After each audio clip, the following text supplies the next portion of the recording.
তমজিৎ,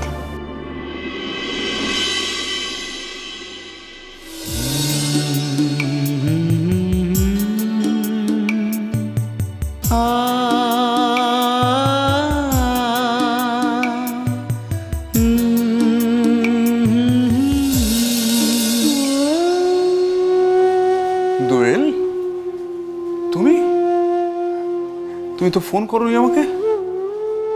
কি ব্যাপার, কোনো সমস্যা বাড়িতে? Any problem? তুমি খুব নিষ্ঠুর, উদাসীন। তুমি কি পণ করেছো সারাটা জীবন আমাকে এরকম ভাবেই কাঁদিয়ে যাবে? বিলিভ মি, আমি কিছু বুঝতে পারছি না তোমার কথা। মানে আমি যদি তোমার দুঃখ কষ্টের কোনো কারণ হয়ে থাকি দোয়েল, সেটা একান্তভাবেই আমার অজান্তে ঘটে গেছে। Please believe me. কেন তমজিৎ, কেন তুমি আমাকে এরকম ভাবে দূরে সরিয়ে রাখো? কেন তুমি আমাকে তোমার কাছে থাকতে দাও না?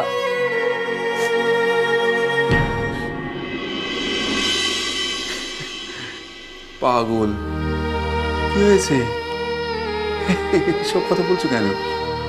না না না, আচ্ছা দূর বলতে তুমি কি বোঝো বলো?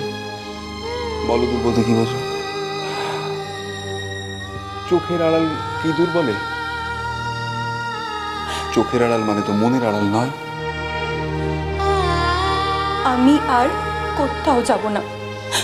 তুমি আমাকে তাড়িয়ে দিলেও আমি এখান থেকে যাব না। কি সব বলছো? আমি কিন্তু বিন্দুর মতো বুঝতে পারছি না কি বলছো তুমি। তোমাকে এরকম অবিন্যস্ত লাগছে, এর আগে তো কখনো এতখানি অবিন্যস্ত লাগেনি তোমাকে। তো তুমি আমার কাছে এইভাবে ছুটে এসেছো কেন? এখনো তুমি জিজ্ঞেস করছো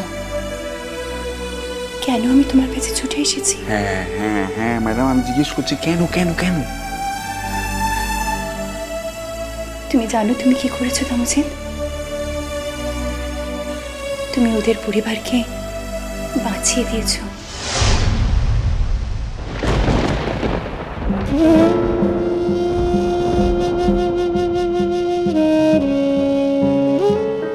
ওদের পরিবার? হ্যাঁ তমজিৎ, ওদের পরিবারের মান সম্মান, ওদের পরিবারের মর্যাদা, মেজদাকে সারা জীবন মাথা উঁচু করে বাঁচার তুমি তো সবকিছু করে দিলে। বারবার ওদের পরিবার শুনতে আমার ভালো লাগছে না দোয়েল।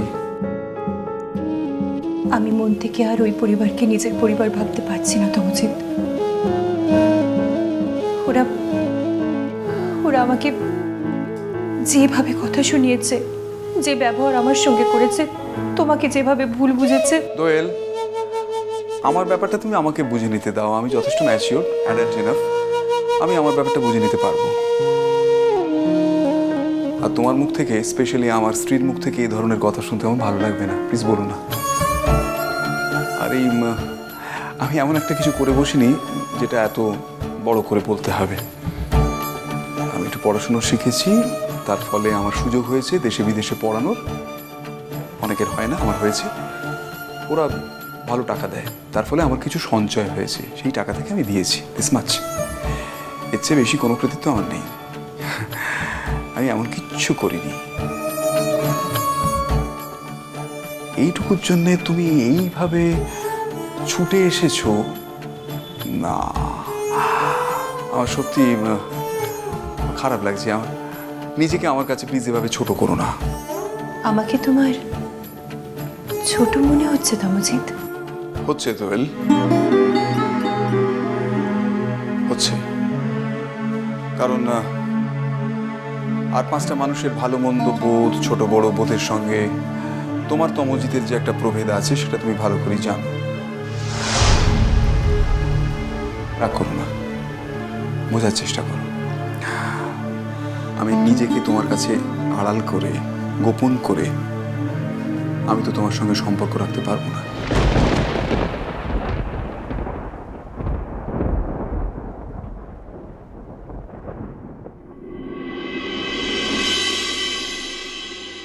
আসতে পারি তমজিৎ?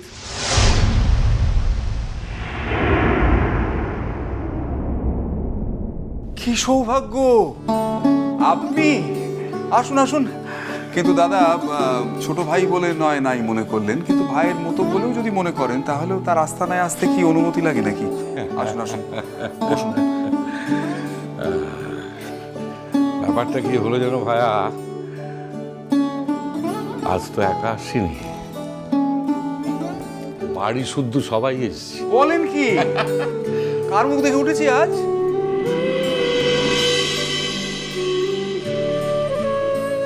আমাকে না হয় মেজদা বলে নাই ডাকা হলো, আমি যে মেজদা ডাকার যোগ্য নই সে কথা তো প্রমাণ হয়েই গেছে। তবু আমার দাদার অনুরোধে আমাদের বাড়ি আর কি যাওয়া যায় না ভাই? কেউ আমাকে ভাই বলে স্বীকার নাই করতে পারে, কিন্তু দাদা বলে আমার ডাকতে যে কোনো বাধা আছে এটা তো জানতাম না। এরকম তো কোনো কথা ছিল না।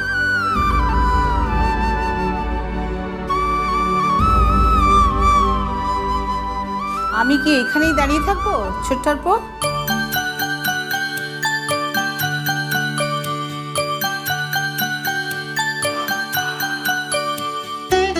কি বড় বৌদি আপনি? আমি কি আর জানি না নাকি যে আমি এসে নিজে না নিয়ে গেলে তুমি যে যাবে না সেটা আমি জানি। তোমার দাদা তোমায় যেতে বললে না তুমি অমনি যাবে, সেটি যে হবার নয় সে তো আমি জানি খুব ভালো করে। বেশি ক্যাটদানি মেরো না তো, হ্যাঁ? নিজেকে বড় বেশি চালাক ভাবছো তুমি না? বড়টা কে, দাদা না বৌদি? এই যে ভাই, বলো ভাই, বলো ভাই, কে বকে আগে, দাদা না বৌদি? একবারে সিদ্ধ আমার সোজা রেখে বলো দেখিনি। হ্যাঁ বলো, উত্তরটা কে আগে, দাদা না বৌদি? ওই দেখো নিজের দিকে কেমন টানছে, দেখেছো?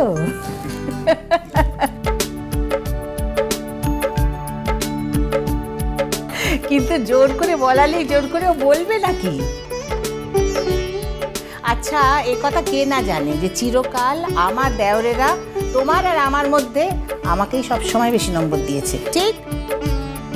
দেখেছো দেখেছো তমজি, এরকম সব রাবিশ কথাবার্তা বলছে। ওসব বলবেই বা কি, লেখাপড়া তো কি করে যে গ্র্যাজুয়েট হয়েছিলে তুমিই জানো। আমার তো মনে হয় এক্সামিনাররা বোধহয় তোমার খাতা দেখার সময় ঘুমিয়ে পড়েছিল, জানো? এই শোনো, একদম বাজে কথা বলবে না বলে দিচ্ছি। তোমার এই বাজে কথা না আর যেই সহ্য করুক, আমার এই নতুন ঠাকুরপো সহ্য করবে না, বলো? এবার পটাচ্ছে দেখেছো তমজি? এখন আমার নতুন নামকরণ হলো নতুন ঠাকুরপো। মিস্টার পো, শোনো, চলো তো, চলো আমরা এখন বাড়ি যাই। আমাদের এখন আসাটাই ভুল হয়েছে, এই লোকটাকে বাদ দিয়ে আমাদের আসা উচিত ছিল। আলাদা এলে বাড়ি ঢুকতে দিত।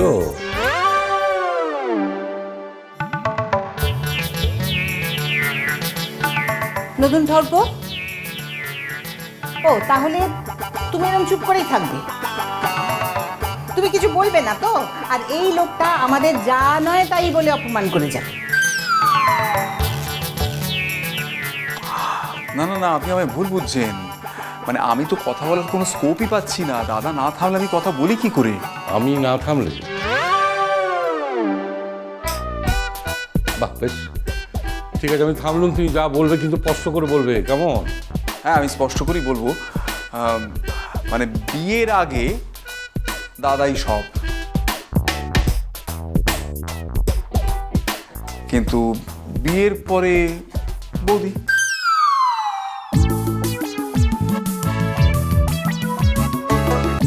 কি হলো তো? মনের মতন উত্তরটি পেয়েছ? দিল তো, দিল। কথাটা কি ঠিক বললে ভাইয়া? হ্যাঁ সম্পূর্ণভাবে ঠিক বললাম। কারণ আপনি একটু ভেবে দেখুন, বৌদি আমাকে পছন্দ করেননি। তিনি আমার সম্পর্কে খুব একটা কিছু জানতেন না, ফলে তার আমাকে খারাপ লেগেছিল। সে কথা উনি স্পষ্টভাবেই আমায় জানিয়েছিলেন। কোনো হেজিটেট করেননি। আবার পরে যখন উনি আমাকে জানতে পারলেন, ওর ধারণা ভাঙলো, ওর ভালো লাগলো, তখন সেটা উনি স্ট্রেট জানাতে আমার কাছে ছুটে চলে এসেছেন, কোনো ভনিতা করছেন না। ও, আর আমি বুঝি তোমার সঙ্গে ভান করেছি? তো কি ভানটা করেছি শুনি। যে দাদা ভাইকে স্বীকৃতি দিয়েও কোনো পারিবারিক বিপদে তার কাছে সামান্য সাহায্য চাইতে গিয়ে বাড়ির দলিল তার হাতে তুলে দেয়, তাকে আর যে কোনো সম্বোধনে ভূষিত করা যাক না কেন, অন্তত দাদা বলে সম্বোধন করা বোধহয় যায় না। মিষ্টি কুটু মিষ্টি কুটু মিষ্টি কুটু।